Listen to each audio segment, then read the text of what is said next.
Hello అండి. అందరికీ నమస్కారం అండి. అందరూ ఎలా ఉన్నారండి? బాగున్నారా?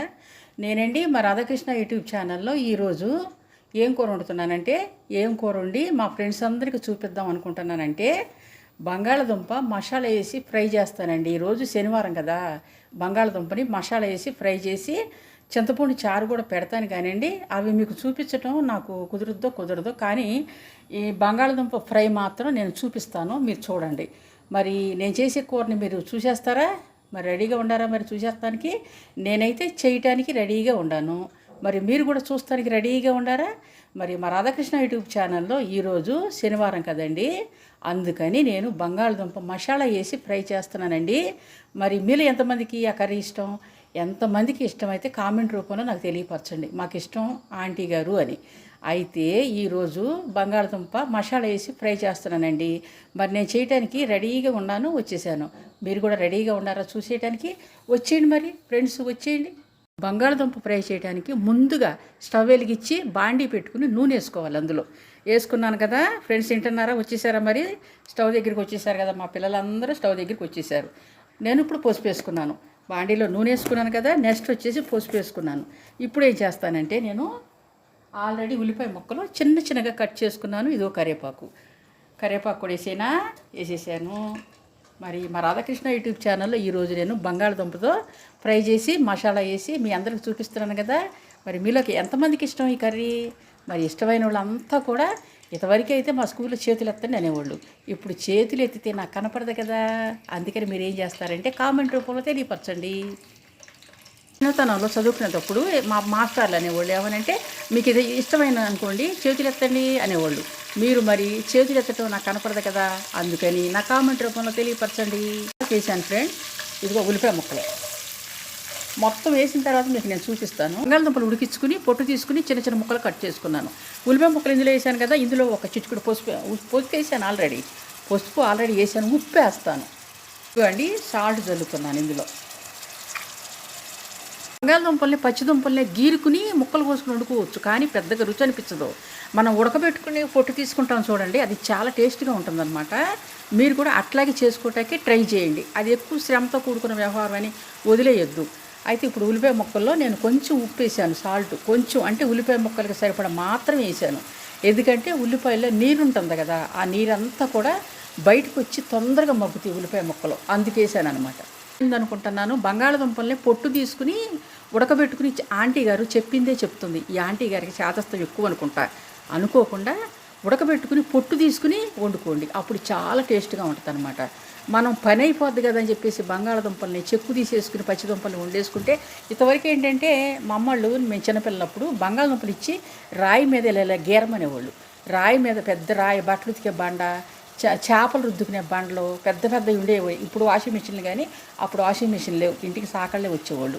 అయితే అప్పుడు ఏంటంటే ఇంతంత దుంపలను తీసుకొచ్చి గీరం అనేవాళ్ళు. అలా గీరిన తర్వాత ముక్కలు కోసి వండేవాళ్ళు.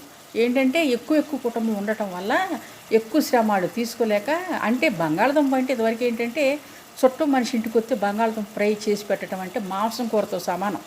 అందుకని ఫస్ట్ మాంసం, తర్వాత కోడిగుడ్డు, తర్వాత బంగాళదుంప. ఈ బంగాళదుంపకు అంత చరిత్ర ఉంది. మరి మీ ఆంటీ చెప్తుంది, మీరు ఏనండి.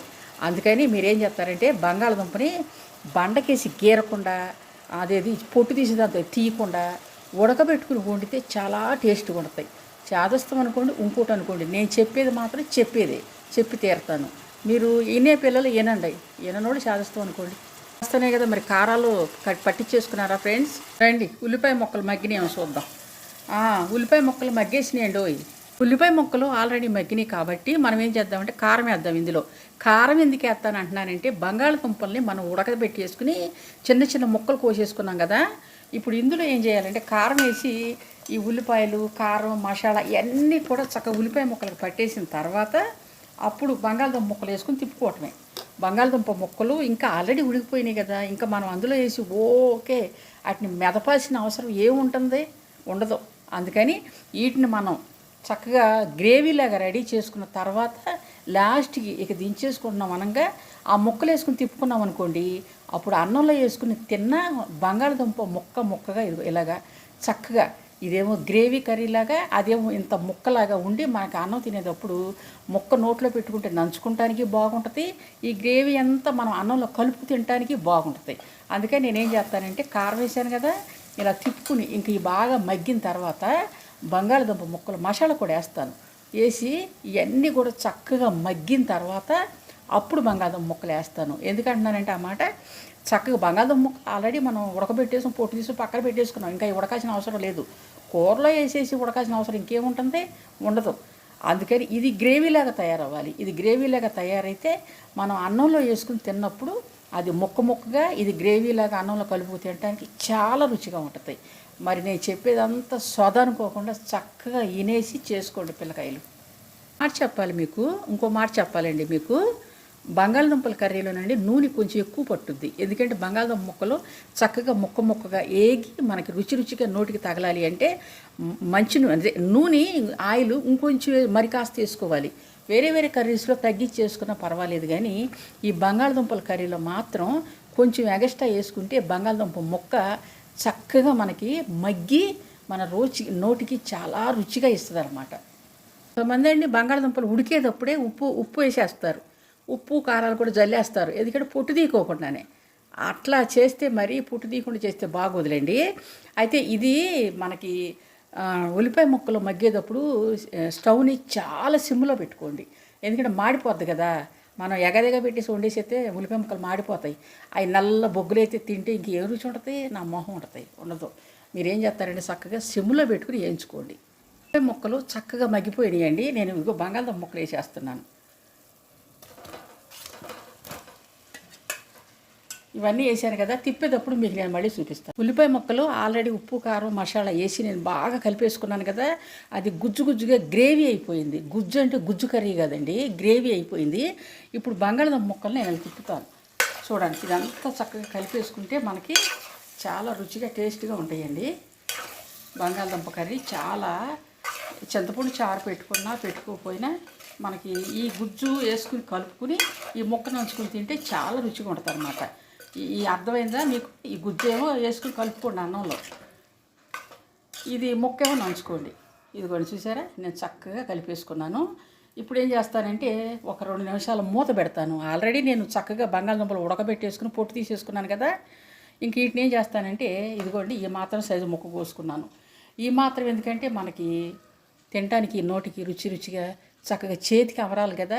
కొంచెం మరి ఇంతంత కోసామనుకోండి, ఇంతంత కోసేస్తే అది కూడైపోద్ది. అందుకని బంగాళదుంప మొక్క ఊరికి చితికిపోద్ది కదా. ఇంతంత కోసామనుకోండి, కొంచెం నోట్లో పెట్టుకుంటే అన్నం ముద్ద పెట్టుకుని ఈ మొక్క నోట్లో పెట్టుకుంటే నోట్లోకి రుచిగా వెళ్ళాలి కదా. అందుకని కొంచెం పెద్ద మొక్క కోసా. మీరు కూడా కొద్దిగా పెద్ద సైజులో కోసుకోండి. మరి ఎంతంత కోతదో అమ్మ కొయ్యమాకండల్లా. కొయ్యకుండా ఏం చేస్తారంటే చక్కగా ఈ మాత్రం సైజు మొక్క కోసుకుని ఇట్లా ఫ్రై వెళ్ళి చేసుకోండి. ఒకవేళ పెద్ద ముక్కలు కోసుకున్నా మనం గెరిటితో ఇలా చితిపేసుకోవచ్చు. ఆ ఫెసిలిటీస్ ఉంటుంది. ఎందుకంటే బంగాళదుంపకి పెద్ద పట్టు ఉంటుంది కదా. చిన్నవి కోసామనుకోండి పెద్దవి చేయలేం. పెద్దవి కోసామనుకోండి గెరిటితో ఇట్లా తుంపేసుకుని చిన్నవి చేసుకోవచ్చు. అట్టగన్నాను కదా అని అటు ఇటు కాకుండా మీకు నచ్చినవి చేసుకోండి. ఎట్టయితేనేమి ముక్కలు కోసుకుని చక్కగా ఇలా ఫ్రై చేసుకుని తినటం ముఖ్యం. అయితే ఈ బంగాళదుంప వేగిన తర్వాత చిన్న ముక్కలు అయిపోతాయి. ఏగాలి కదా. ఇప్పుడు నేనేం చేస్తానంటే ఇందులో మూత పెడతా. అది చూసారా చక్కగా మగ్గుతుంది. ఇందులోనండి కారం కొంచెం ఎక్కువ వేసుకోండి. ఎందుకంటే బంగాళదుంప తీపి కదా, కొంచెం కారం దట్టించాలి. కొంచెం దట్టిస్తే మనకు చాలా రుచిగా ఉంటుంది. ఇప్పుడు ఈ వేగిన తర్వాత మీకు నేను దింపేసేటప్పుడు మళ్ళీ చూపిస్తాను. మూత తీసి చూద్దాం రండి. కర్రీ వేగిపోయిందండి. కొంతమంది అండి బంగాళదుంప కర్రీలో నేను వేసినట్టు ఉప్పు కారం కాకుండా పచ్చిమిరపకాయలు అల్లం కూడా నూరేసుకుంటారు. అట్లా కూడా వండుకోవచ్చు. పచ్చిమిరపకాయలు అల్లం వేసుకున్నప్పుడు ఇంకా మనం కారం వేసిన అవసరం ఉండదు. అట్లా కూడా వండుకోవచ్చు. అలా కూడా చాలా బాగుంటుంది. మీకు నచ్చితే అట్లా కూడా చేసుకోండి. మరి ఇక మా బంగాళదుంప కర్రీ నేను చేస్తుంటే వచ్చి చూసిన మా ఫ్రెండ్స్ అందరికీ మరి నేను బంగాళదుంప కూర గురించి నేను చెప్పినంత నేను చెప్తుంటే ఏంటన్నా మా ఫ్రెండ్స్ అందరికీ కూడా మరి మా బంగాళదుంప స్టోరీ విన్నారు. చక్కగా నేను చేస్తుంటే చూశారు. నాకు చాలా సంతోషం. మరి రేపు ఈరోజు ఈ బంగాళదుంప కూరతో ఈరోజు ఈ వీడియో ఆపేస్తానండి. రేపు మళ్ళీ ఇంకొక వీడియో తీసుకుని మేము ముందుకు వస్తాను. మరి నేను మీకు మళ్ళీ ఇంకొక కూర చూపించాలి కదా. ఈరోజు బంగాళదుంప కర్రీ చూపిస్తుంటే చక్కగా మీరు అంతా చూశారు. చక్కగా నేను చెప్తుంటే చక్కగా విన్నారు. మరి నేను వండే పొయ్యి దగ్గరికి వచ్చి మరీ చక్కగా బంగాళదుంప కూర చూశారు, మరి విన్నారు, అన్నీ చేశారు. కాబట్టి రేపొద్దున ఇంకొక కర్రీ మీ ముందుకు తీసుకొచ్చి చక్కగా నేను మా బంగాళదుంప స్టోరీ లాగానే ఇంకొక కూర స్టోరీ చెప్పి మీ అందరికీ మీ ఇంట్లో వండుకునేటట్టుగా నేను చేసి చూపిస్తాను. మీ ఇంట్లో వండుకుని మీ వాళ్ళందరికీ పెట్టుకునేటట్టుగా నేను చేసి చూపిస్తాను. ఈలోపు మీరు మా ఛానల్ని, మా రాధాకృష్ణ యూట్యూబ్ ఛానల్, మా ఛానల్ని లైక్ చేయండి, షేర్ చేయండి, సబ్స్క్రైబ్ చేసుకోండి. ఈరోజు ఈ వీడియో ఇంతటితో ఆపేస్తానండి. రేపు మళ్ళీ ఇంకొక వీడియోతో మీ ముందుకు వస్తానండి. అంతవరకు బాయ్ అండి. ఇదిగోండి, కూర చక్కగా మగ్గిపోయింది. నేను ఇక మూత పెట్టేసి కట్టేస్తున్నాను. చింతపండు చారు పెట్టుకున్నా మీ ఇష్టం. చిన్నపిల్లలు ఉంటే పెట్టుకోండి, లేదంటే ఊరుకోండి. పెట్టుకున్నా మీ ఇష్టం, పెట్టుకోకపోయినా మీ ఇష్టం. అదంతా మీ ఛాయిస్. ఇంకా బాయ్ అండి.